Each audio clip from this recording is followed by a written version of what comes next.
안녕하세요. 김상률입니다.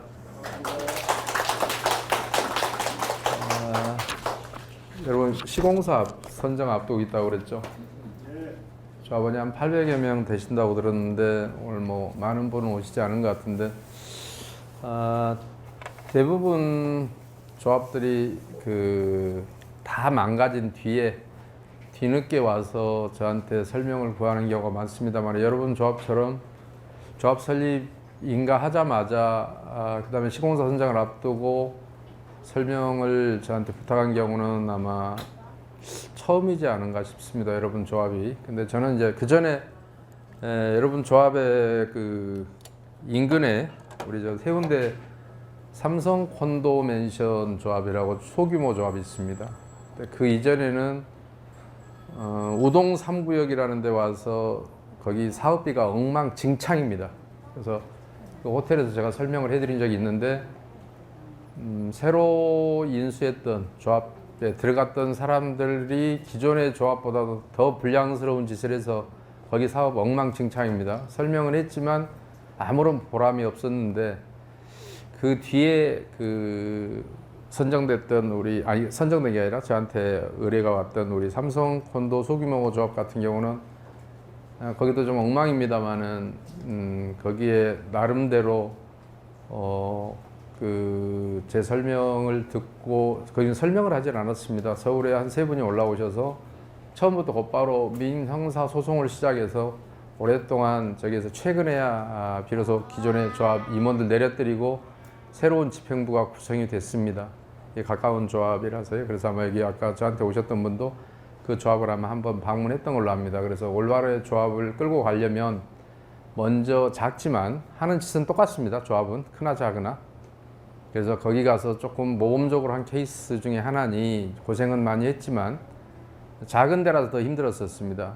그리고 조합원들이 좀 무지해서 힘들었고 시공사가 지나치게 개입해서 힘들었고 그래서 만 2년에 걸쳐서 2021년 6월 18일 날 해임총회를 해놓고 각종 소송으로 버티는 바람에 결국에는 힘들게 해서 이제 조합이 정상화됐어요. 그런데 기존의 조합이 했던 거하고는 그야말로 다르게 젊은 조합장이 여자분이 들어가서 굉장히 잘하고 있습니다. 기회가 되면 여러분한테 한번 소개를 해드리려고 했는데 가까운데 이따가는 만날 겁니다만은 다만 여기 조합도 무슨 특정 정비업체가 조금 관여된 것 같다라는 얘기를 해서 그런데 그 조합이 최근에 선정된 업체도 아마 그 업체인 것 같아요. 그러다 보니까 여러 가지 입장도 있고 해서 아마 여러분을 또 그렇다고 또 여러분을 직접 봐야 될 이유는 없으니까 이제 못 오긴 한 것 같은데 이따가는 제가 만날 겁니다만은 여러분이 과연 지금 제가 드리는 설명이 여러분한테 얼마나 피부에 와닿을지는 잘 모르겠습니다.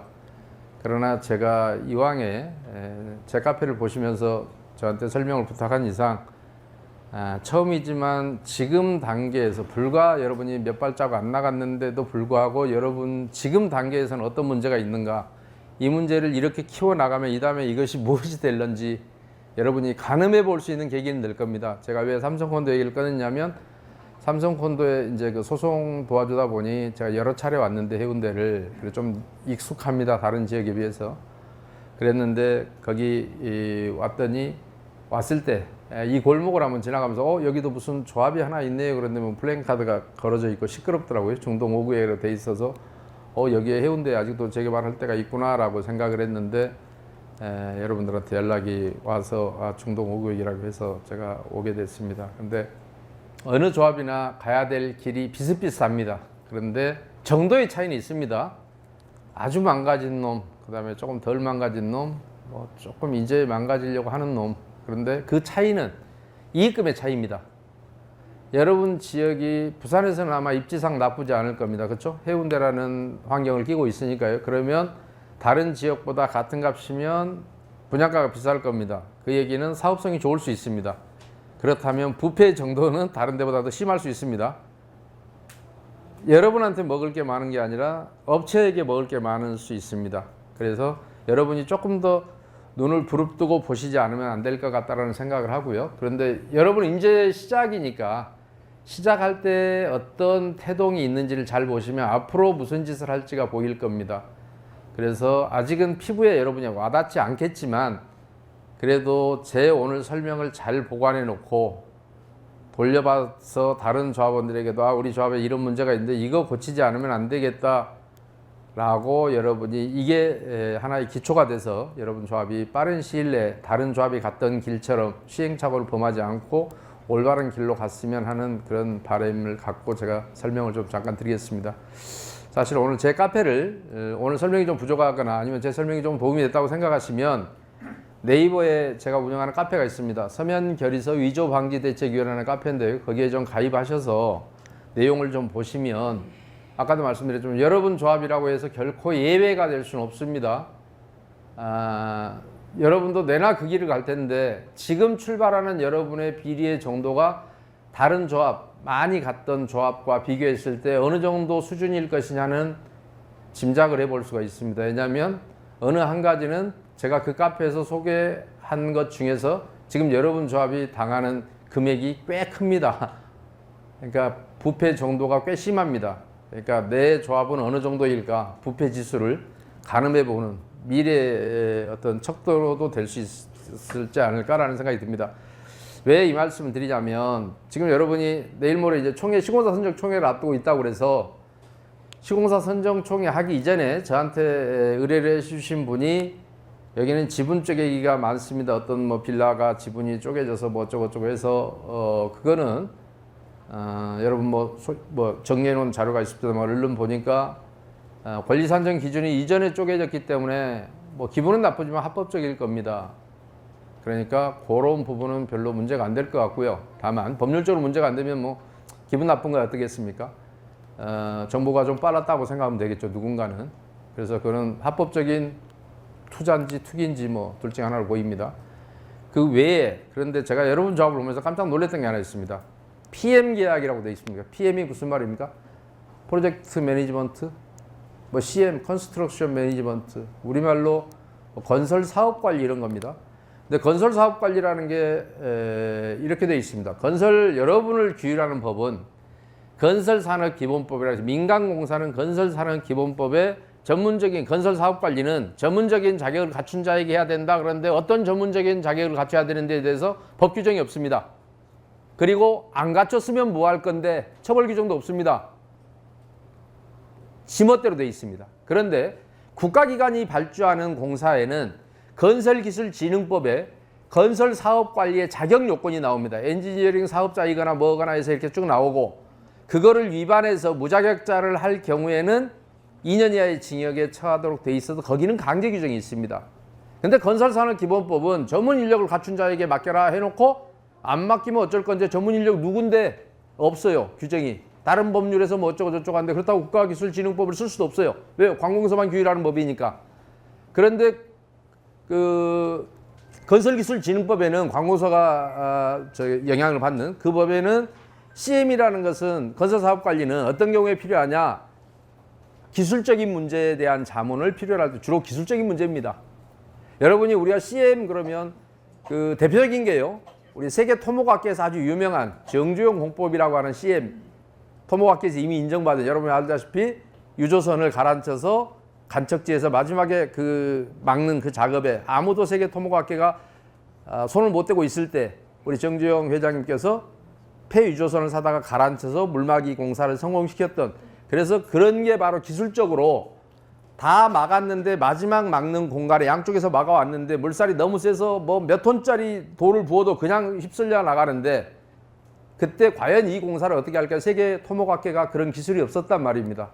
그런데 대학에서 토목을 전공한 것도 아닌 우리 정주영 회장께서 폐유조선을 갖다가 가라앉혀서 물살을 죽여서 그걸 막았던 그래서 세계 CM학회에서 토목학회에서 정주영 공법이라고 이름 지은 바로 그런 기술적인 문제가 사업관리에 필요한 겁니다. 그런데 왜 제가 이 말씀을 드리냐면 원래 건설 사업관리는 그런 거예요. 근데 여러분은 정비사업이라고 그래서 건설 사업관리는 굉장히 그 포괄적인 개념이고요. 여러분이 정비사업은 정비사업에 관련되는 관리업이 따로 있어요. 뭐라고 부릅니까? 정비사업 전문관리업.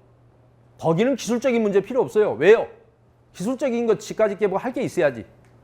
왜냐하면 정비구역을 지정할 때 높이, 용적률, 세대수 다 지정해서 그 범위 내에서 설계가 이루어지고, 설계도 국내 유수의 설계회사들이 하고, 재개발 재건축 하겠다는 놈은 국내 10대 시공사 안에 다 들어있습니다. 그런 놈이 와서 시공하는데 거기다 대고 감나라 콩나라 간섭할 수 있을 정도의 기술력을 가진 업체라면 어떤 업체여야 되겠습니까? 여러분, 주식회사 레드라는 업체가 자본금을 무시하지 않습니다. 돈 1억 정도의 자본금을 가지고 인력 구조가 별로 몇 안 되는 사람이 여러분의 설계업체보다 뛰어날까요? 여러분의 앞으로 시공사에 참여할 업체보다 훨씬 뛰어나서 사업관리를 그 사람한테 맡겨야 할까요? 자, 그런데 말은 건설사업관리라고 돼 있고요. 하는 짓을 보았더니 뭐라고 돼 있냐면, 참 관리란 말은 언제 들어 좋은 말입니다. 그죠? 관리하면 뭔가 노가다를 안 할 것 같잖아요. 편하게 일할 것 같고. 자, 영역을 한번 보겠습니다. 정비구역 지정 업무의 지원. 지가 하는 건 아니고요. 지원입니다. 추진위원회 구성 동의에 관한 업무의 지원. 추진위원회 승인 신청 및 협의 업무의 대행. 각종 회의, 설명회 등 자료 지원 및 자문. 협력업체 선정을 위한 업무 지원. 각종 민원 및 법률 자문. 정비사업 업무 담당자를 배치할 주 2회 이상 보고. 이렇게 하는데 결국 뭐냐면 추진위원회를 구성해 주겠다 이런 얘기입니다. 추진위원회 구성은 법률상 어떻게 되냐, 도시정법상 토지 등 소유자의 50%의 동의서가 있으면 되고, 이 동의서는 구청에 가면 연번 동의서 줍니다. 남바링해서. 그러면 여러분 토지 소유자가 800명이다 그러면 400명 동의서 받아오면 이 동의서 받는 거는 인적사항 쓰고 부동산 소재지 기재하고 지장 찍고 신분증 붙이면 끝나는 400장 받는데, 요거 받아오는데 18억 5천. 여러분, 이런 벌이를 좀 보신 적이 있나요? 없습니다. 벌이가, 돈벌이가, 이런 쉬운 돈벌이를 보신 적 있어요? 없어요. 400장 걷어오는데, 여러분들 근데 추진위원회 구성 쉽게 하죠. 왜요? 하면 오르니까요, 집값이. 그죠? 개발 이익이다는데 누가 개발 안 해요? 더 근데 기가 막힌 것은 추진위원회가, 여러분 도시정법 34조인가요? 추진위원회의 기능이 되어 있습니다. 설계업자의 선정, 정비사업 전문관리업체의 선정. 근데 건설사업관리업체의 선정 이런 말 없어요. 추진위원회 업무의 한계를 벗어나는 업무예요. 그럼 유효합니까? 유효하지 않습니까? 아니, 법으로 추진위원회라는 놈은 어떤 업무를 해라라고 돼 있다고요. 그런데 추진위원회가 되기 전에 이 재밌습니다. 이 계약서를 보면. 저도 오늘 처음 봤는데요. 핸드폰으로. 추진위원장 유수은이라는 사람이 돼 있더라고요. 그런데 용역은 뭐냐면 추진위원회 구성이 끝나면 용역이 끝나요. 추진위원회 구성이 끝나고 구청에다 승인을 받아야만이 추진위원회라는 놈이 탄생을 해요. 그죠? 이때 탄생한다고요. 근데 이 용역은 뭐냐면 이때 용역이 끝나요. 근데 미리 이 사람은 추진위원장이라는 용어를 쓰고 있어요. 추진위원회 언제 인가났습니까? 용역업체하고 나서 인가났어요? 아니, 용역이 이 잔금이 지급 일시가 언제냐면, 제가 핸드폰을 받았기 때문에 다시 한번 볼게요. 여러분 한 번도, 저는 오늘 받고 여러분은 맨날 보는데 정신 들여서 안 보셨죠? 돈이 많으신가 봐, 이 동네 사분들이. 18억 5천 이 정도는 별거 아니에요? 계약 체결 시에 3억 7천, 정비구역 지정 신청지 3억 7천, 정비구역 지정 완료 시 3억 7천, 추진위원회 구성 신청지 3억 7천, 추진위원회 구성 완료 시 3억 7천. 그래서 18억 5천인데, 추진위원회 구성이 끝나야만이 이 정비업체는 끝나는데, 추진위원회 구성이 끝나야만이 추진위원장은 그때 탄생한다고요. 근데 어떻게 계약 쓸 때 추진위원장이 탄생할 수 있지? 타임머신이 중동 5구역에는 있나요? 가칭이란 말은 가짜라는 얘기죠. 다른 말로 얘기하면. 아니면 잠깐 이름을 붙인 잠깐 가짜예요. 임시 가짜. 그러니까 잠깐 이름을 붙인 이름이 추진위원회라는 이름이다. 그렇게 돼 있나요? 가칭으로 돼 있나요? 안 돼 있을걸요? 그냥 추진위원회인 것 같은데. 가칭이네요. 자, 가칭이면 이걸 누가 만들었나요? 자, 여러분이 단체를 만들려면, 단체라는 거 이런 걸 법률적으로는 비법인 사단이라고 그럽니다. 법인인데 아직 법인에 이르지 못한 것, 쉽게 말하면 법인 비슷한 구조로는 돼 있는데 법인까지는 안 간 거. 여러분이 대표적인 게 뭐예요? 동창회 가면 총무도 있고 회장도 있고 뭐 재무도 있고 간사도 있고 있어요. 의사결정도 마치 뭐 이사회에서 하자, 뭐에서 하자, 대의원에서 하자 막 이런 거 있어요. 문중, 정친회 이런 것들이 비법인 사단이에요. 그러면 가칭 이 추진위원회는 언제 구성했나요? 셀프죠. 셀프 명명이죠. 누군가가 내가 이거를 이렇게 이름 지을래라고 했는데 거기에 가입 원서를 쓰거나 규약을 만들거나 하지 않았죠. 그러니까 저 단체는 있는 단체예요, 없는 단체예요? 없어요. 없기 때문에 가칭이에요. 그런데 중요한 것은 자 여기까지는 괜찮아요. 이 돈을 여러분 조합원이 물어야 될까요? 안 물어야 될까요? 예? 왜 물으려고? 가짜인데. 원칙으로 하면 안 물어야 돼요? 지금까지 그 생각을 계속 하고 있었어요? 아니면 내 말 들어보니까 안 물어야 될 것 같아요?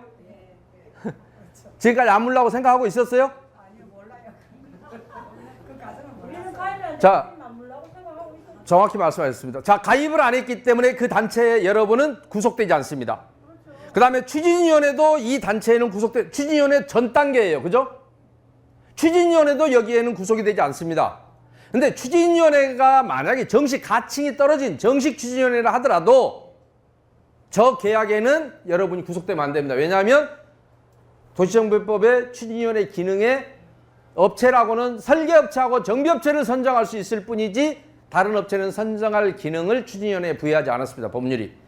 그리고 도시정비법은 추진위원회가 행한 업무는 조합이 추후에 포괄적으로 승계하도록 해놨어요. 그런데 단서가 있습니다.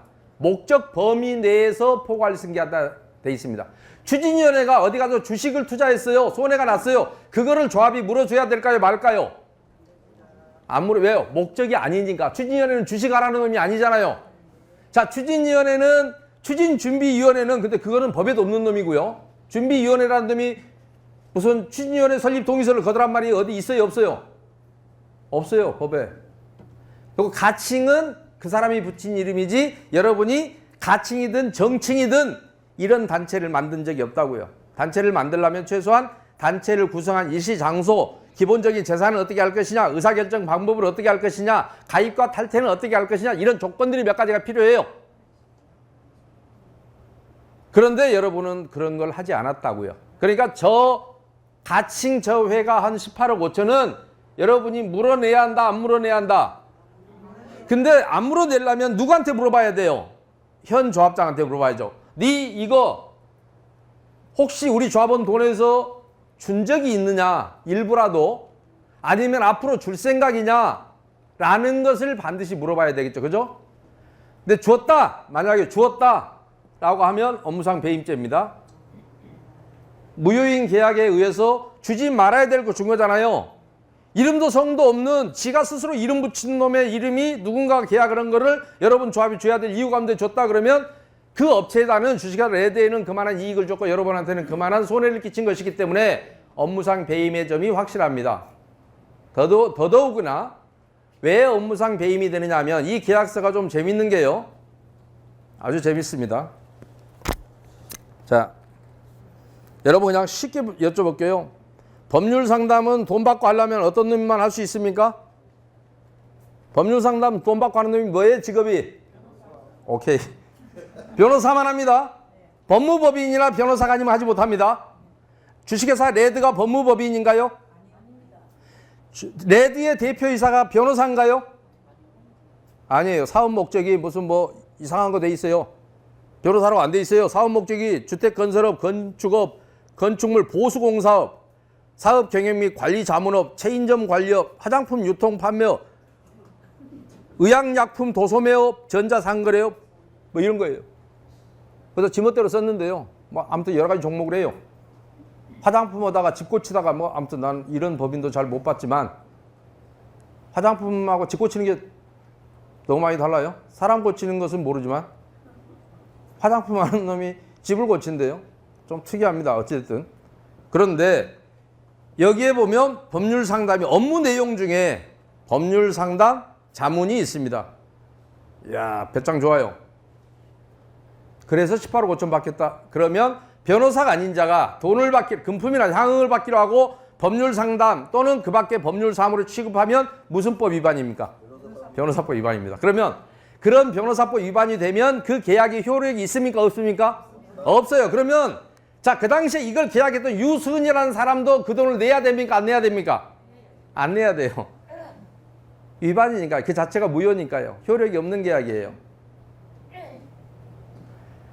일정한 자격 요건을 필요로 하는 것이 미리 법률로 정해져 있으면 그 자격 요건을 갖추지 않은 자가 그 계약을 해봐야 그거 무효예요. 용역비를 청구할 수 있어요? 없어요? 못해요. 안타깝지만 더더욱이 그런데 유수은 개인도 그 돈을 안 물어야 되는데 여러분이 물어야 될 이유는 뭐가 있을까요? 근데 왜 여러분이 이 계약서를 갖고 다니는가요? 왜 동네 아저씨가 맺은 계약서를 왜 갖고 다니는 거예요? 혹시 여러분한테 내라 그랬어요? 내라 그랬어요? 내지 마셔야 되고 내라 그러면 지금이라도 변호사법 위반으로 고소하시면 이 계약은 무효임이 확실하고 계약서를 얼마나 기본적인 법률 지식이 없길래 법률 상담하겠다고 일반 법인으로 계약서를 써는 저런 바보 같은 계약서에 800여 명이 농락당하면 되지 않을 것 같습니다. 자, 여기서부터 여러분의 조합은 약간 싹이 푸른 색깔만은 아니죠. 약간 싹수가 노랗죠. 모르겠습니다. 조합을 아주 좋아하시는 모양이다.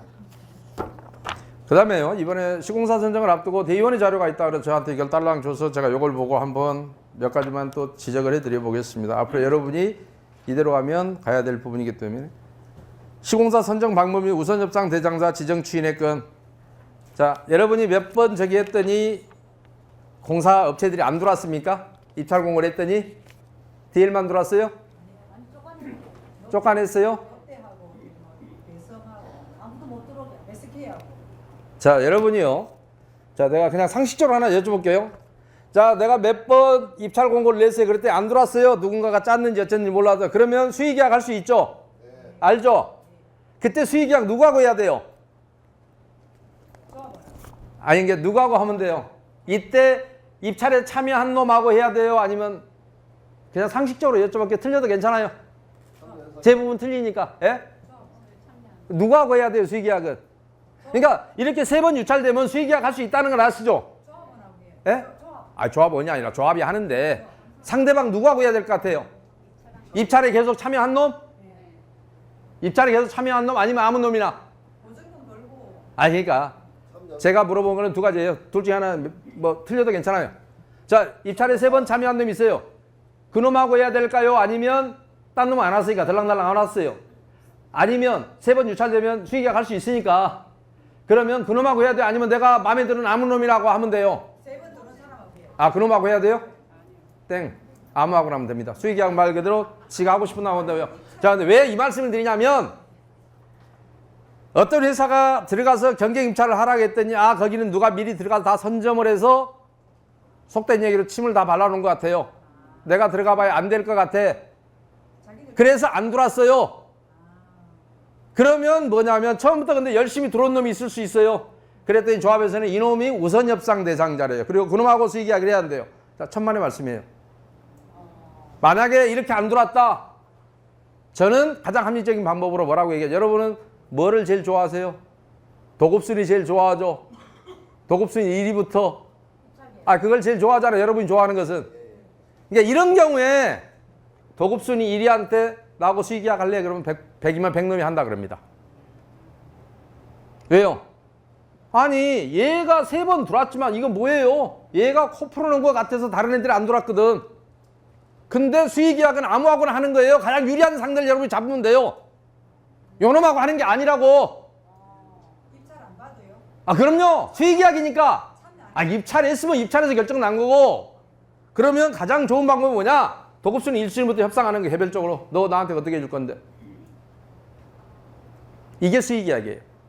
그러면 아, 이제는 나하고 직접 둘만 얘기하니까 얼마든지 유리하게 할 수 있죠. 왜? 딴 놈도 참아도 되니까. 근데 입찰할 때는 내가 좀 유리하게 써야 되니까 딴 놈이 들어올까 봐서 막 미리 실드 치고 해서 못 들어오게 한단 말이에요. 근데 1대1로 하면 마음대로 할 수 있어요. 그리고 실제로 들어옵니다. 왜 이 3번 계속 들어온 놈하고 수의계약을 왜 해야 되는데? 다른 사람이 안 들어오면 다른 회사에서 안 들어오면 못 들어오게 안 돼요.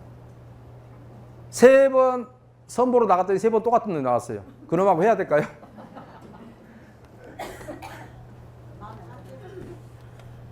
그런 일이 있다면 인생이 얼마나 험하게. 자, 그냥 상식적으로 말씀드립니다. 그 다음에요. 시공사 선정을 위한 총회 개최권, 시공사 선정 및 계약 체결 위임의권, 자금의 차익과 그 방 뭐 그렇다 치고요. 총회 참석비, 개인정보 유출, 소송 대응권, 사무장 채용 인준 뭐 그렇다 치고요. 시공사 선정은 하도 중요하니까 시공사 계약서 안 초안이 있길래요. 그냥 한 번만 좀 봐볼게요. 아, 시공사 선정 총회안이 제일 먼저 있네. 총회 예산안. 여러분 꼬시느라고 참석 경비 준대요. 1인당 얼마씩? 20만 원이요. 아하, 여기에 뭔가 독이 묻어 있는 것 같네요. 그죠?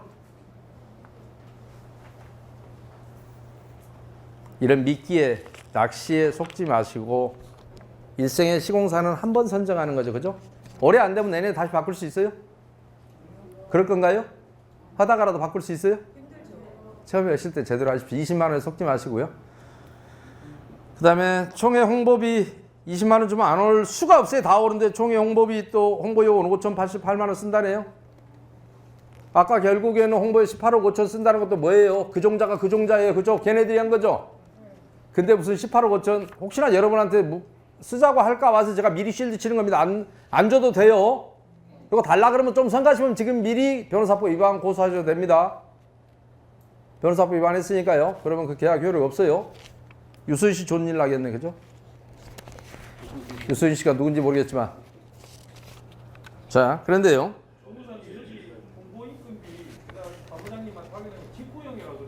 네? 조합에서 직고용을 했다고 그래요. 직고용. 아, 그러니까요. 말라 이것을 이렇게 하고 고용해서 여러분이 잘 총회 안 가요? 20만 원 좀 다 올 텐데 뭔 지랄한다고 이거를. 어떤 경우에도 자, 총회 가서 홍보원 한다. 아, 이거 보면 다 하지. 홍보할 이유가 있어요, 총회를? 홍보할 이유가 있냐고. 올바른 다 하지. 총회를 뭘 홍보해요? 알리면 되지. 뭔 총회를 홍보해? 누구를 위해서? 누구를 위해서 총을 올려요? 뒤에를 위해서? 정신 차리십시오. 오죽하면 법은 총회 홍보요원을 고용해서 개별 방문 못하게 돼 있는데 와서 뭐라고 얘기하냐? 나 시공사 홍보하는 게 아니라 그냥 총회 자체로 홍보할 거야. 얘 말이 뭐예요 이거? 그렇다 치고요. 여러분 아직은 초창기라 잘 안 와닿으실 겁니다. 이게 무슨 의미인지도 모르고 여러분이 어떤 마약을 먹어야 되는지를 잘 모르실 거예요.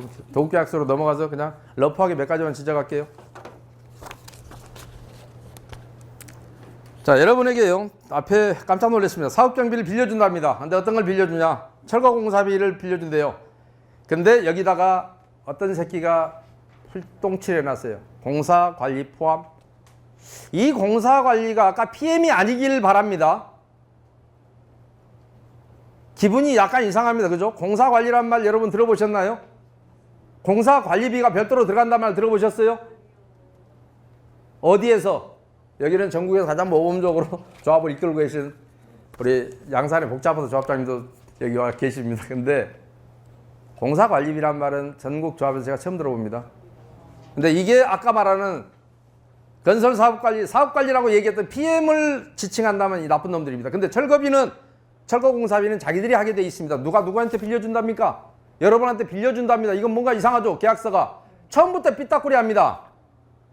제14조 사업경비 2010년 7월 16일 날 도시정비법 그 당시에 11조 사항은 시공사와의 계약을 할 때는 철거에 관한 사항을 포함해야 한다. 그러면 여러분한테는 철거공사비가 따로 빌려줄 게 있어요? 없어요? 없어요. 지가 공사하면 되는데 뭘 빌려줘? 2009년도에 용산 사태를 계기로 이 법이 바뀌었단 말이에요. 2009년 그 봄에 2010년 7월 16일부터 바뀐 건데 갑자기 무슨 철거공사비를 빌려주는데 공사관리비 포함? 갑자기 PM을 이놈이 살리나? 뒤에는 뭐하는 놈들이지? 라는 생각이 들었습니다. 여러분 정신 바짝 차리셔야 됩니다. 이설공사비 이거 없습니다. 이것도 장난치려고 하는 시장물 이설비입니다. 이렇게 표현하면 안 됩니다. 감리, 지질조사, 범죄예방. 나중에 보십시오. 기반시설 설치 비용. 자기들이 하면 되지. 뭐하려 이것도 따로 뽑으라고. 도로 공원 하는데 도로 공원도 없이 건물만 지어 놓으려고요? 이거 조합장들한테 선물로 앵겨주느라고 조합에서 자꾸 빼냅니다. 원래 자, 이렇게 단지가 하나 있습니다. 여러분, 주택단지가. 시공사가 집평 아파트만 딸랑 짓고 말아요. 요 앞에 도로는 안 낼 거예요? 공원 만들면 공원 안 만들어요? 요걸 왜 따로 빼내요? 조합장들한테 해먹으라고 빼냅니다. 대부분. 자기들이 하면 돼요. 그러면 이 단지 내에는 공원과 도로가 없나요? 있어요. 그런데 공원 단지 내 시공사가 하는 것과 단지 외에 기부 체납할 것과는 공사비가 천차만별 차이가 납니다. 이거 시공사한테 여러분 앞으로 맡기셔야 됩니다. 빌려준다고 하면 아니 빌려주지 말고 그것까지 네가 해. 공사비에 포함된 거야. 언제부터 이 짓거리를 하기 시작합니다.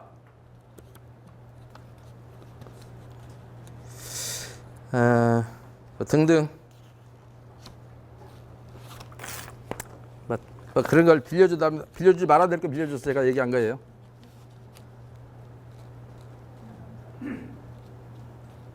공사비, 검증, 수수료, 이주비, 협력비 그렇다 치고요. 예비비. 그 다음에요. 여러분이 비례율이 한 20% 차이 나는 것들이 있습니다. 매번 얘기하죠. 자, 도급공사라고 하면 여러분이 공사 완성을 목적으로 하는 계약이 도급공사입니다. 그래서 공사비의 청구는 민법 664조 공사비의 완성과 동시에 공사비를 청구하게 되어 있습니다. 그러니까 다른 말로 얘기하면 선불인가요? 후불인가요? 후불입니다. 여러분 도급공사의 대표적인 게 그거예요. 여러분 차 빵꾸 나면 10,000원 들어가죠. 지렁이 끼었다 빼면 2억짜리 벤츠를 갖고 가도 그 10,000원 모닝을 갖고 가도 10,000원이에요. 근데 가서 자 내가 돈을 먼저 주고 알아서 떼어 놓으세요 이렇게 합니까? 아니면 다 떼어서 바람 찬 거 보고 돈 줍니까? 다 떼어서 바람 들어간 거 보고 돈 주시죠. 그게 도급공사의 도급계약의 도급공사가 아니고요. 도급계약의 전형적인 형태입니다. 왜요? 후불이에요. 완성과 동시에 대금을 지급을 해요. 된 거 보고. 그런데 아까 나 알아서 저 앞에 슈퍼회전 갔다 올 테니까 얼마나 걸려요? 앞에 거 떼우고 나서 떼워야 돼 30분. 그럼 알아서 떼워주세요. 그럼 미리 10,000원 주고 갔어요. 이거를 뭐라고 하냐면 성급계약 그럽니다. 그러니까 도급은 다른 말로 기성불로 주는 거예요. 완성되고 나서. 그런데 자 도급을 예를 들어 5천억짜리 공사를 하는데 야 다 짓고 나서 와 그러면 여러분 그 돈 다 빌려다 줘야 되기 때문에 굉장히 비싸겠죠. 공사비가. 그죠? 아니 시공사 어디서 돈 빌려와야 질 거 아니에요 다. 그래서 이 대형 건설공사는 도급을 어떻게 하냐 기성불로 줍니다. 10% 완성하고 10% 주고 또 20% 했으면 또 추가로 10% 주고 중간에 이걸 기성이라고 그래요. 누가 확인해줘요? 감리가. 그러니까 중간에 시공사가 부도나더라 여러분 손에 있어요 없어요? 아니 한 15%다가 부도나면 5% 이익이잖아. 이 새끼 떨어져 나갔으니까. 지난번에 10% 주고 했으니까. 아니 끝나는 거 보고 줬기 때문에 시공사 부도나든 말든 여러분 손에 날 일 없어요. 그런데 여기 볼까요? 어떻게 주라고 돼 있는가? 공사대금의 상환 제28조 입금된 분양대금 등 수익금이 입금되는 일자리 기준으로 갑이을에게 지급하여야 할 전체 공사금액에 달할 때까지는 입금액 전액금을 공사비 변제 우선 충당이라 돼 있습니다. 무슨 얘기냐? 돈이 들어오는 쪽쪽 기성 관계없이 우리 돈부터 주라는 얘기입니다. 그러면 그 전까지 아까 빌려준다는 금액들이 있었죠. 쭉 항목이. 그러니까 여러분이 뭐냐면 시공사가 돈을 빌려줄 테니 금융기관에 빌리고 시공사는 보증서 줄게 빌리고 여러분이 공사비가 돈이 들어오면 공사비를 먼저 줘. 기성은 따지지 말고. 그러니까 내 돈은 네 돈은 내 돈이고 내 돈은 내 돈. 시공사 입장에서. 그러면 여러분은 공사비를 선불로 주면서 여러분은 그때까지 빚 내다 쓴 걸 계속 이자를 주고 있습니다. 이게 합리적인 소비 생활인가요? 아니 줄 돈부터 줘버려야 직성이 편해요? 갚을 돈은 나중에 이자 쳐서 주면 되고 그런 게 어디 있어요? 시공사 부도나면 어떡하려고? 자 여러분만 생각하시면 안 됩니다. 여러분은 지금 저걸 선불로 저렇게 주게 되면 조금 있으면 여러분 자 선분양이죠. 허그가 주택보증공사가 보증을 쓰고 여러분은 일반 분양자들 분양해서 여러분 것만 주는 게 아니라 일반 분양자들까지 준단 말입니다. 여러분 돈 얼마 안 남아요. 왜냐하면 40%는 이주비로 받아갈 거 아니에요. 그러고 나면 여러분 잔존 가치가 별로 없어요. 남은 금액이. 그런데 공사비 선불 줬다가 만약에 시공사 부도나면 여러분 거지 됩니다. 왜요? 일반 분양자들께도 다 갖다 주고 그랬잖아요. 미리. 공사가 되는 거 보지도 않고. 근데 제목은 도급계약이래요. 저거 도급계약 아니에요. 선급계약이에요. 그런데 만약에 저렇게 되는 경우는 어떤 경우에 유리하냐? 여러분이 공사가 분양이 한 10%밖에 안 돼버렸는데 90% 미분양이야. 그래도 그럴 때는 여러분이 저 조항이 있으면 좋아요. 공사는 올려. 야, 들어오네. 전부 줬잖아. 10%밖에 분양 안 돼서 그래. 다 가져가. 그리고 공사를 빨리 끝내. 시공사 죽을 맛이죠. 근데 분양이 다 됐다 이러면 여러분은 선급금으로 계속 갖다 주는 꼴입니다. 근데 미분양일 때는 좋죠. 이거 10%밖에 분양 안 됐는데 저놈은 무조건 들어오는 쪽쪽 다 주기로 했으니까 가져가고 빨리 집 지어. 미분양일 때는 일방적으로 유리할 수는 있습니다. 그런데 뭐예요? 연체이자 또 내라 하겠죠. 유리하지도 않아요. 그런데 어찌됐든 일반 분양도 여러분이 다 분양 되게 할 거잖아요. 왜요? 가격 싸게 분양할 거거든. 미분양 되는 일이 별로 없어요. 아직까지 없었어요. 뭐 약간의 공포는 있고 뭐 대구 지역에 좀 미분양 된다고 하는데, 그러면 이런 계약은 일방적으로 여러분 불리한데, 그러다 보면 아까 얘기대로 자, 내가 그때까지 빌려 쓴 돈은 계속 이자를 물어주고 있고 내가 들어온 돈은 무조건 네가 먼저 가져가. 공사비에. 그런데 시공사 부담하면 여러분 거지됩니다. 이 짓거리를 언제부터 시공사들이 시작했냐? 2009년도부터 슬금슬금 하다가 이제는 아예 내놓고 합니다. 그전에는 이런 짓거리 안 했습니다. 이게 정상적인 상황이라고 받아들이시면 안 됩니다. 시공사 계약 조건이 잘못된 거예요. 이거 되게 심각한 얘기예요. 여러분 지금 아무 피부에 와닿지 않을 거예요. 이렇게 되면 사업비 이자라는 항목이 있다고요. 제가 제 카페에는 그거 올려놨어요. 잠실 1단, 2단 이런 데들 과거에 2009년 이전에는 이렇게 안 했기 때문에 거기 관리처분 계획서에는 사업비 이자라는 항목 자체가 없어요. 근데 요즘 들은 관리처분 계획서에는 사업비 이자가 전체 종전평가 약 20% 정도가 있어요. 비율이 20% 떨어진 거예요. 이것 때문에. 왜요? 내 돈은 먼저 줄 테니까 나는 알아서 네가 빌려준 돈 이자 꼬박꼬박 낼게. 끝까지 네 공사 다 가져갈 때까지 내가 먼저 갚을 거야. 이런 말도 안 되는 계약을 여러분이 하려고 하고 있는 겁니다. 그래서 아무튼요. 그리고요. 분양도 재밌습니다. 여러분 일반 분양. 여러분이 주축이 된대요. 여러분이 사업 시행자죠. 예? 조합이 사업 시행자라고 그래요. 여러분이 주축이 되라고 지가 안 해도 법률상 여러분이 분양자하고 사업 주체예요. 그래서 여러분이 하는 것인데 계약서에다가 여러분이 주축이 되는데, 주축이 된단 말이 뭔 말이에요? 법률상 여러분 건데 주축이란 말 쓰면 안 돼요. 그냥 당연히 여러분 거예요. 지가 얘기 안 해도.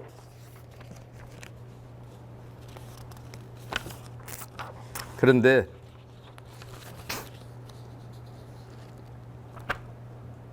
의리 분양을 대행할 수 있대요. 시공사 분양을 가져가겠다는 겁니다. 네가 명의만 주고 분양은 내가 할게 라고 합니다. 그게 어떤 게냐면 조합을 바지로 만드는 겁니다. 분양이 만약에 하루에 끝나본다고 할게요. 분양 수수료가 하루에 그 용역업체는 돈을 다 벌어갈 겁니다. 그것마저도, 그 수입마저도 시공사 가져가겠다는 거예요. 근데 여러분이 분양업자를 고르면 예를 들어서 뭐 한 세대당 분양하는데 수수료 300 줬다 그러면 시공사가 1000 그러면 1000인 줄 알아야죠. 계약서 쓸 때 우리가 대행할게 그러고 공사비는 세상 공짜는 없어요. 네가 하면 300 들어가 내가 하면 100에 해줄게 이런 짓은 안 해요. 그들이. 그런데 이것도 주택법상 여러분의 권한인데 왜 지가 대행하냐고요. 지가 그리고 지금까지 대행한 적이 있나요? 자기들이 아파트를 지어도 분양업체 불러서 자기들도 시켜요. 근데 왜 여러분 거만 대행한다고 그럴까? 돈이 되거든요. 권한은 좀 뺏기지 마십시오. 그냥 간단히 설명하렵니다. 길게 설명 안 할게요. 그런가 보다 하세요. 아직 뭐. 본부장님, 저희 같은 경우는 일반 분양이 좀 수가 작거든요. 없는데 예. 일반 분양이 거의 없어요. 예, 그러더라도요. 그럼 요거는 다음 몇 개라도요. 예?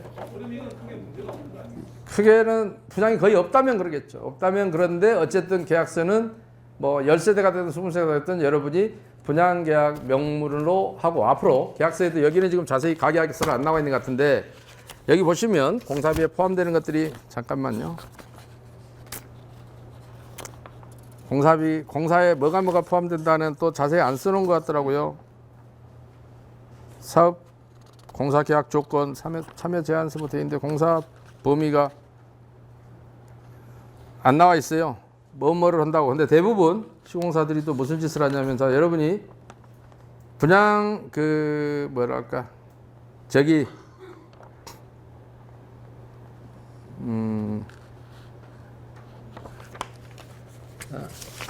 모델하우스를 시공사가 대부분 지어준다라고 돼 있어요. 시공사 얘기는 지금 안 나와 있습니다. 구체적으로 본계약서가 아니라 그런지. 분양도 지들이 대행한다. 모델하우스도 지들이 짓는다. 근데 그 공짜로 지어주는 거 아닙니다. 자기들이 다 비용 가져가는. 근데 모델하우스를 그쪽에서 짓는다는 건 어떤 의미일까요? 내가 사업 시행자인데 내가 이러이런 평당 얼마 이렇게 여러분 계약하잖아요. 지금 아까 보니까 760 몇만 원? 780 몇만 원? 예? 764만 원. 764만 원. 아주 멋집니다. 스타트가. 부가세 어떻게 지어준대요? 부가세 포함 안 된 거예요. 아니, 그러니까 어떻게 지어준대요? 뭘로 지어준대요? 일절 없었어요. 여러분이 전지전능에서 평당 얼마 이렇게 계약을 해요. 근데 자, 제가 그냥 질문해 볼게요. 저 안에 있는 자재를 친환경 자재로만 쓴다. 일체 화학이 안 들어가는 걸 쓴다. 800, 700, 아까 65만 원? 싼가요? 비싼가요? 뭐 괜찮을 것 같죠. 근데 그냥 뭐 대충 알아서 시공사가 지어준다. 평당 760만 원 비싼가요? 싼가요? 비쌉니다. 자, 뭘로 짓느냐에 따라 공사비는 천차만별이에요. 근데 뭘로 지겠다는 거 없어요. 사업 참여 제한서에 보면 이렇게 돼 있을 거예요. 뭐 유럽풍 디자인 무슨 풍 뭐 정원 막 이런 식으로. 그게 뭐예요, 그 말이? 뭘로 어떻게 짓는다는 게 마감재가 자, 골조는 똑같아요. 레미콘은 어떤 걸 부으면 뭐 뭔 차이가 있겠어요? 마감재가 뭐냐에 따라 주택의 품질이 달라지겠죠. 그죠? 어떤 자재로 마감을 했느냐가 돌멩이로 마감했느냐 황토로 마감했느냐 그냥 미장을 쳤느냐 다르겠잖아요. 공사비가 다. 그죠? 그런데 평당 얼마래요? 묻지마 계약이죠. 근데 모델하우스도 저들이 짓는다고 해요. 이 다음에 이제 그럴 거예요. 그러면 여러분은 지어준 대로 받아야 돼요. 여러분이 근데 모델하우스를 짓고 자 요렇게 짓는데 얼마야? 라고 하는 게 공사비가 돼야 되겠죠. 아무것도 없는데 참 기가 막히게 700 얼마 지어준데 평당 얼마? 평당 얼마라는 공사비만큼 진짜 골 때리는 공사비가 없어요. 어떻게 지어줄 줄 알고. 사업 참여 제한서에 구체적인 게 하나도 없어요. 아무것도 없어요. 아주 막연합니다. 그런데 나중에 착공 신고를 할 때는 2015년 10월 5일부터 주택법 시행규칙 14조가 바뀌어서 마감재를 구체적으로 표기하게 되어 있습니다. 예를 들면 페인트 이러면 제가 아는 게 제비표밖에 없어요. 제비표합니다. 제비표 모델 넘버 뭐 색상은 뭐 노란색 성상은 수성 그 다음에 시공 방법은 2회 덧칠 이렇게 쓰게 돼 있어요. 문고리 그러면 브랜드는 어디 모델 넘버는 뭐 이런 식으로. 그러니까 거기에 구체적인 마감재를 하나하나 그대로 시뮬레이션 하면 집이 어떻게 지을지 나오겠죠. 근데 여러분 계약서에는 없어요. 고급 실크 벽지 이렇게 돼 있습니다. 국내산 실크 벽지가 몇 가지 종류나 될까요? 타일, 국산, 자기질, 고급 이렇게 돼 있습니다. 앞으로 이제 보시게 될 거예요. 그럼 국산, 자기질, 타일이 몇 가지 종류나 될까요? 회사는 만드는 회사는 몇 군데나 될까요? 그거 갖고는 공사비를 가늠할 수가 없습니다. 그런데 여러분은 그렇게 돼 있어요. 그러니까 앞으로 그런 부분부터 시작해서 공사비를 구체화시키고 해야 되는 지금 스타트에서 이렇게 여러분이 만약에 수의계약을 하고 안 들어왔다면 수의계약의 대상자는 저 같으면 제가 여러분이라면 뭐 여러분이 좀 늦었지만 1순위부터 개별 협상할 겁니다. 왜 안 들어왔는지. 아 여기는 뭐 공정하지 못한 게임이라서 들어가 봐야 뭐 비용만 나가고 쪽팔리고 내가 도급순위 1인데 거 가서 괜히 밀리고 어떤 놈이 미리 다 사전에 짜고 작업해놨는데 내가 가봐야 되지도 않을 거라서 안 들어갔. 그러나 개별적으로 협상하지 않으면 다 들어옵니다. 100이면 100놈이 다 들어옵니다. 그 말씀 드리고요. 그 다음에 잠깐만요. 끝나고 제가 질문 받겠습니다. 그다음에 뒤에 업체에 대해서 잠깐 제가 몇 가지 안건이 있기 때문에 아직은 여러분 조합 심각지 않아서요. 앞으로 이제 여러분 조합에서 일어날 일들이라 좀 보는 방법을 좀 가르쳐 드리는 선에서 오늘은 끝낼까 합니다. 개인정보 유출에 대해서 법적 소송 고발 등 대응의 건 하면 되지. 개인정보는 그리고 누구예요? 피해자가 누구예요? 그 개인정보 소유자가 피해자죠. 지가 왜 고소를 합니까? 여러분 겁박하는 안건이죠. 아니 피해자가 하라고 놔두지 왜 지가 하냐고. 그리고 이거를 뭐 이게 안건감이에요.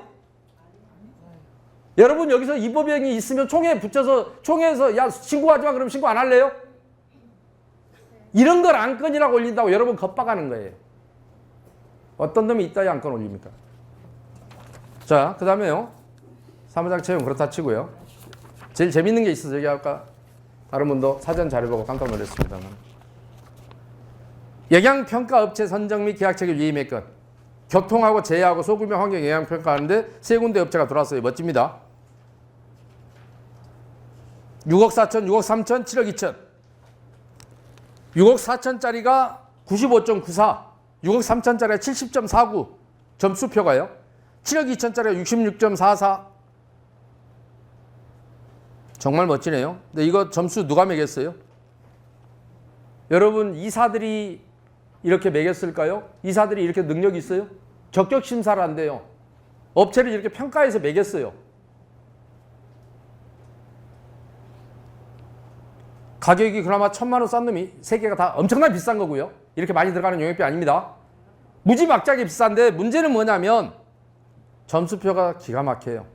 적격심사제라고 하는데요. 적격심사에 대해서 말씀. 자, 여러분 도시정법 29조 1항은 일반 경쟁 입찰로 업체를 뽑게 돼 있죠. 그것 정도는 아시죠? 그죠? 물론 전자입찰하게 돼 있죠. 일반 경쟁 입찰이란 말이 뭡니까? 어디에서 나온 용어인지 아세요? 일반 경쟁 입찰이란 말이 일반 민간에서 나오는 게 아니고요. 국가를 당사자로 하는 계약에 관한 법률로 해서 나옵니다. 정부가 지방자치단체는 지방자치를 당사자로 하는 계약에 관한 법률. 그러니까 정부가 국가기관이 공무원 관세에서 업체를 선정할 때 쓰는 법률이 옛날에는 예산회계법이라고 그랬고요. 지금은 국가를 당사자로 하는 계약에 관한 법률이라고 합니다. 여기에서 일반경쟁 입찰이라는 말이 나옵니다. 일반경쟁 입찰은 제한 없이 누구나 가격으로. 입찰이 뭐예요? 돈을 얼마 쓸 것이냐 이거 아니에요? 그죠? 그래서 제일 적게 쓴 놈이 되는 1등 하는 거잖아요. 금액을 얼마 쓸 거냐가 입찰이에요. 금액을 투합하는 행위가. 이게 일반 경쟁으로 뽑는 거예요. 그런데 그러면 적격심사제라고 여러분이 지금 이게 적격심사라면서 평가표를 이렇게 매겨놓은 거예요. 요 따위는 적격심사가 아니에요. 근데 이 부분에서 제가 영상 찍지만 분명히 얘기합니다. 국토교통부의 이 대가리 나쁜 새끼들이 2018년 2월 9일 날 법을 바꾸면서 그 계약 업무 처리 기준을 바꾸면서요. 세 가지 방법으로 업체를 뽑게 해놨습니다. 첫째 뭐냐면 일반 경쟁이 뭔지도 모르는 새끼들이 법에서는 일반 경쟁이라고 경쟁 입찰로 뽑으라고 돼 있는데 그 다음에 수익이 할 수 있는 사유를 몇 가지 해놨어요. 시행령에. 그런데 이 용어 자체가 국가를 당사자로 하는 계약에 관한 법률에서 나온 용어이기 때문에 거기서 어떻게 하고 있는지를 봐야 된다고. 근데 여기는 어떻게 규정하는 세 가지로 뽑게 될. 하나는 최저가격제. 이게 일반 경쟁이에요. 두 번째 적격심사제. 세 번째 제안서 입찰 방식. 제안서 평가 방식. 입찰 방식이 아니라 요 세 가지 중에 어느 하나로 뽑아라. 이게 말이여 뭐여 이 싸가지들이. 이 무식한 놈들이 국가계약법을 좀이라도 알았다면 여따위를 안 해요. 왜요? 이 세 개가 각각의 하나가 할 수 있는 게 요거는 뭐 괜찮아요. 그럴 수 있다고 쳐요. 그런데 이렇게 되면 어떤 문제가 되냐면 그러면 국가를 당사자로 하는 계약에 관한 법률에서 이게 제일 문제가 적격심사제예요. 이것 때문에 그래요. 이 그 국토교통부가 2018년 2월 9일 날 이거 만들고 나서 단 한 대도 조합들이 전부 적격심사대로 뽑겠대요. 이거 가격 무시했어요. 그래서 아무도 입찰에 참여를 안 해요. 짜고 치는 업체 2개, 3개 들어와요. 이런 식으로. 그러니까 여러분이 6억 3천, 6억 4천이 비싼지 안 비싼지를 몰라요. 왜? 다 짜고 들어와서 가격을 맞춰 들어왔으니까. 근데 기가 막힌 건 뭐냐면 국가기관은 그러면 적격심사가 없냐? 있어요. 어떻게 한 게 적격심사냐? 이거는 여러분 조합을 얘기하는 게 아니라 국토교통부 이 개 같은 새끼들이 잘못 만들었단 말이에요. 알지도 못하는 자식들이. 국가기관은 어떻게 적격심사를 하는 거냐? 최저가로 일단 뽑아요. 일반 경쟁에서 이거는 원칙이야. 그런데 이 업체가 혹시 우리 이 계약을 용역을 수행하려면 이런 정도의 선수금이 예를 들어 얼마 들어간다. 우리는 계약금을 10%밖에 못 주는데 딱 착수하는 순간은 50%의 비용이 필요하다. 그러면 이 회사의 재무 상태 같은 걸 좀 봐야 될 거 아니에요. 그죠? 이 정도 돈이 있는지, 혹시 한다고 했다가 가격을 욕심껏 싸게 쓰고 들어왔는데 못할 능력이 되는지, 일단 이게 여러 개 중에서 수미양가를 지 멋대로 이사들이 매기는 게 아니고 원래 선정된 놈을 상대로, 이걸로 선정된 놈을 상대로 2차 심사를 하는 게 적격심사예요. 요 놈 하나만 놓고 얘가 할 수 있을까? 뭐 혹시나 못 오면 얘 도저히 안 되겠네. 이런 이유 때문에 적격심사 시켜서, 그러면 두 번째로 최저가 쓴 놈한테 연락해서 다시 그러면 얘는 할 수 있을까? 재무 상태나 이런 걸 우리 이 용역의 성질자. 근데 여러분 용역할 때 이따위 환경 평가하는데 돈이 들어가요? 뭐가 들어가요? 얼마나? 사람 새끼만 있으면 하는 일이에요. 적격심사 성질의 용역이 아니라고요. 어떤 놈도 해요, 저거. 그런 회사 가진 놈이면. 그런데 처음부터 적격심사를 국토교통부가 이따위로 만들어 놓으니까 99.99%는 이걸로 해요. 그래갖고 지가 원하는 업체를 제멋대로 점수표를 매겨. 그것도 지가 매겨요. 이거 다 잡아내서 심사 수사하면. 왜요? 적격심사표, 그 입찰 제안서를 그 업체에서 만들어서 갖다 줘요. 자기들이 알아야 만들지. 여러분 조합의 임원이 여러분도 똑같아요. 이거 입찰표 만들어라 만드시겠어요? 참여 제안서? 못하죠. 근데 거기 있는 사람이랑 여러분보다 더 똑똑할까? 전문적인 지식이 있을까? 없어요. 여러분이랑 똑같은 사람들이에요. 근데 어디서 이따위 것을 만들어서 처음부터 하는 짓거리가 이 모양이에요. 그렇게 안 해야 됩니다. 자, 최저가로 뽑아놓고 얘가 과연 할 수 있는 특별한 하자가 있는 걸 보는 게 적격심사예요. 근데 이것은 규정 자체를 국토부가 개판을 만들었기 때문에 사실은 국토부로 타설 수밖에 없는데 여러분이 보완해야 돼요. 국가기관 믿지 마시고. 왜요? 정관은 얼마든지 보완할 수 있어요.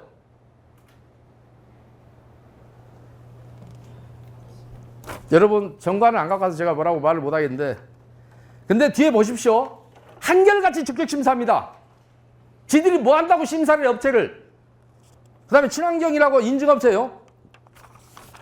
진짜 멋집니다. 요거를 교육환경영향표와 소음영향표가 두 개에서 이것도 4억 1,500, 4억 6,800, 4억 4,200, 4억 4,600. 이야, 멋집니다. 영향표 빵빵합니다. 그 다음에 또 이건 뭐야? 집안조사 지하 안전성 평가, 이것도 3억 6,500, 2억 3천. 근데 2억 3천짜리가 2등이에요.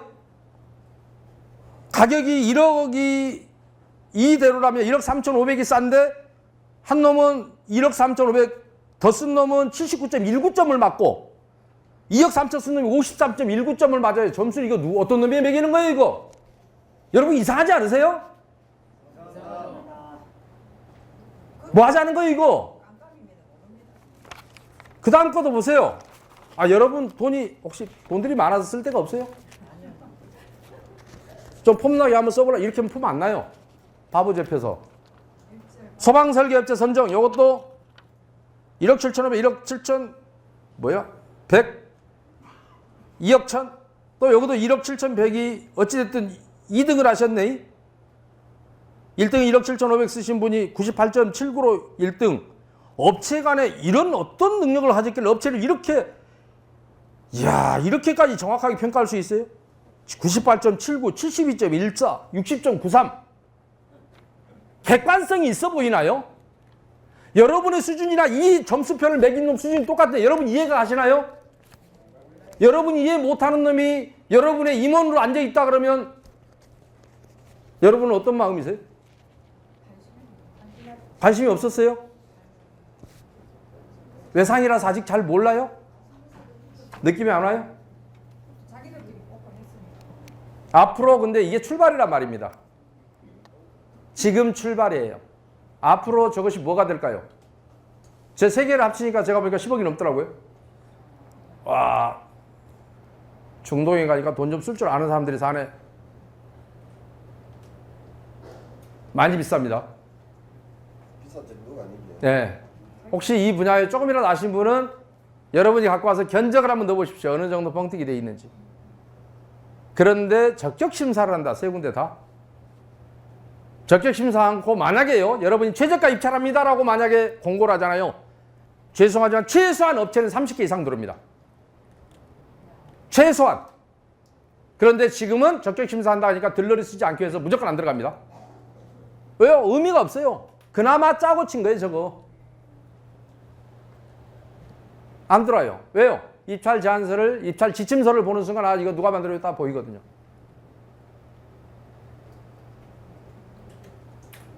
제일 좋은 방법은 사실은 제안서 평가 방식입니다. 나는 이 업을 이렇게 하는데 이렇게 해주고 얼마 받겠다. 그러면 여러분이 보고 야, 이 업체 한번 얘기 들어보자. 세 사람 총회장에 뽑으면 되잖아요. 업체가 세 군데 낙찰을 했어요. 제안서 평가 방식이면 그 회사의 고유의 아이디어가 들어갔을 거 아닙니까? 나는 이러이러해서 원가는 이렇게 절감했고 그래서 가격은 나는 여기까지 낮출 수 있었고 방식은 어떻게 하고 있고 다른 업체와 나는 차별성이 이런 겁니다 라고 자기를 어필할 수 있는 시간을 주면 여러분이 좋은 업체를 뽑지 않겠어요? 총회에서 뽑으라면서요. 근데 이렇게 해서 만들어 놓으면 어떻게 총회에서 뽑아요? 지가 뽑은 거지. 여러분은 들러리고. 안 그래요? 저렇게 친절하게 누군가가 점수를 매겨주시고 1, 2, 3을 등수를 해줬는데 여기서 무슨 용기로 2번이나 3번을 찍겠어요? 뭘 알아서. 저렇게 친절하신 임원들이 이렇게 점수까지 매겨서 올려주셨는데 지금 당하면 앞으로 계속 여러분이 당하실 거예요. 조합을 반대 여러분 조합도 보니까 반대 깃발을 좀 높이 올렸던 조합처럼 보였어요. 길 가다가 볼 때. 그런 조합은 특징이 뭐냐면 올바른 소리를 아마 저 새끼 반대파 빨갱이 그 다음부터는 말이 안 먹힙니다. 저 새끼는 비대위 비대위는 곧 반대파.